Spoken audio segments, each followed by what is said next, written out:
咱多谢议会，我刷来个紧甲镜头来去中环，因为伫拄则8点半左右，搜救人员经过直升机，透过直升机有救出来今仔日头一批掉伫山区的民众，计共有9个人。咱刷来个甲镜头交互伫中环台记者郭碧君。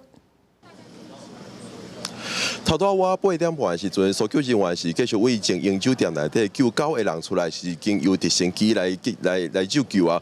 头拄因也来到这个行动基地做初步的救援，咱来看头拄的画面。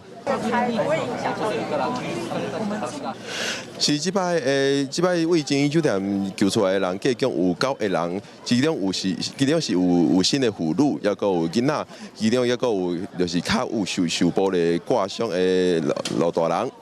根据了解，大部分拢是有慢性病的民众，也是有新的妇女，甚至是囡仔是优先先由直升机来救出来。